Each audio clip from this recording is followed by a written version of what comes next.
अनीसा के मैनिपुलेट करने के बाद में दिग्विजय कहीं ना कहीं रानी के सपने को तोड़ने की पूरी तरीके से कोशिश करता है। चीजें कॉम्प्लिकेटेड तब बन जाती है जब रानी को उसके चाल के बारे में पता चल जाती है और यहाँ से जो तमाशा क्रिएट होता है ना, ये काफी ज्यादा मजेदार है। तो बात करें एपिसोड की स्टार्टिंग दिग्विजय की घर से होती है। अब जब यहाँ पर रानी को लेकर के आता है तो बहुत गुस्सा होता है। वो साफ बताता है कि इसके कारण आज मेरी बेइज्जती बहुत ज्यादा हो गई है। जब ये अबॉर्शन के लिए गई थी तो वहां से भागी क्यों? अगर कुछ और ये सोच रही थी तो ये बताना चाहिए था। इसे अभी बहुत गुस्सा भी होते हैं। हालांकि नड़ाई घर वाले सभी लोग रानी को सपोर्ट करते हैं और रानी साफ बता देते हैं कि देखो तुम चाहो या ना चाहो, लेकिन वो दोनों ही सपने को पूरा करना चाहती है। वो इस बच्चे को जन्म भी देगी और वो डॉक्टर भी बनेगी। अगर किसी में दम है तो उसे रोक के दिखा दे। हालांकि ये सारी चीजें दिग्विजय अपने ईगो पे ले लेता है। उसे लगता है कि शायद अब ये बस बहुत हो गया और अब मैं इसके साथ नहीं रह सकता। खैर देखो, बहुत गुस्सा होता है और वो यहाँ से चला जाता है। इंसान भी समझाने की कोशिश करता है कि वो उस बच्चे से प्यार करते हैं और तो क्यों चाहता है कि उस बच्चे को गिरा दिया जाए। आखिरकार बता, क्या कमी है तुझमें? कुछ दिक्कत है? तो साफ बताता है कि मेरा करियर भी बना नहीं है। अभी मैं अपने करियर को बनाने में लगा हुआ हूँ और इस टाइम में बच्चा मुझे नहीं चाहिए और अगर ऐसा कुछ होता है तो मैं इन सभी चीज़ों को छोड़कर चला जाऊँगा।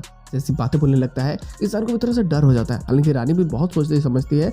बाद में नड़ाइनी भी उसे समझाती है, घर वाले भी मिल करके समझाते हैं कि देखो तुम जो फैसला ली हो बिल्कुल सही है, लेकिन उन सब का कहना है कि होता है कि फैसला सिर्फ बच्चे के फेवर में है कि तुम बच्चे रखती हो तो शायद अच्छा है, लेकिन पढ़ाई करने के फेवर में नहीं कि तुम पढ़ाई ही करोगे। हालांकि ये तो इसके सारे बुक्स और सभी चीज़ों को फेंक दिया होता है कि इन सबको रद्दी के भाव बेच देना है। आखिरकार तुम पढ़ के क्या ही करोगे? आखिरकार तुम्हें तो बच्चे को ही जन्म देना है ना। तो यहाँ पे यही सारी चीज़ें ये बोल रहा होता है। बहुत गुस्सा भी होता है और ये फिर हॉस्पिटल चला जाता है। वहाँ पे भी जो स्टाफ्स होते हैं उन पर बहुत गुस्सा कर, हर छोटी छोटी चीज़ों को लेकर के।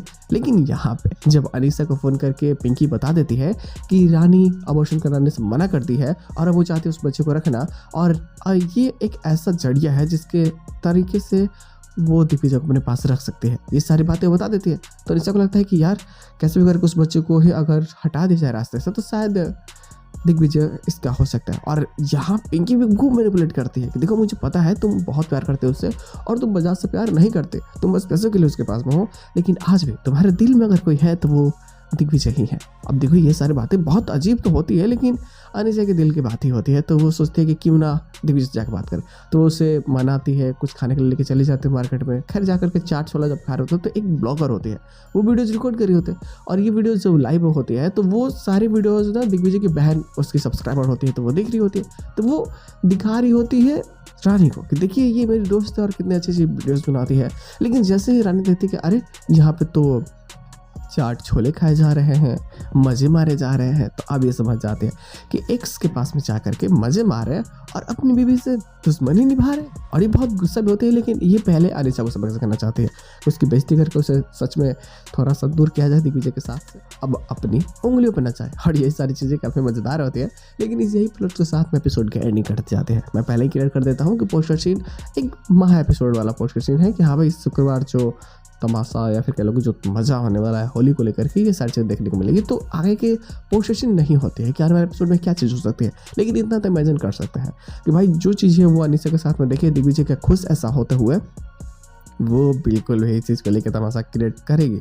और अब नई नई चीज़ें जो एक्सप्लोर होंगी ना आगे जाकर के, ये काफ़ी सारी चीज़ें मज़ेदार भी होंगी क्योंकि रानी को सब चीज़ एक साथ करनी है। और उसी बीच में उसका जो अहमदाबाद कॉलेज में दाखिला है वो भी कैंसिल करा देता है दिग्विजय, सिर्फ और सिर्फ अपने ईगो को सेटिस्फाई करने के लिए।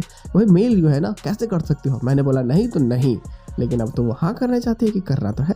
अब इस चीज़ के लिए वो कैसे प्लानिंग बनाएगी, क्या करेगी क्या नहीं, ये सारी चीज़ें काफ़ी मज़ेदार होगी। तो देखना भी बेहतरीन होगा कि आने वाले प्लॉट्स में और क्या चीज़ हो सकती है। तो बस यार आज का सुबह इतना ही। हम लोग मिलते हैं बहुत जल्द किसी नए वीडियो के साथ में। तब तक के लिए बाय।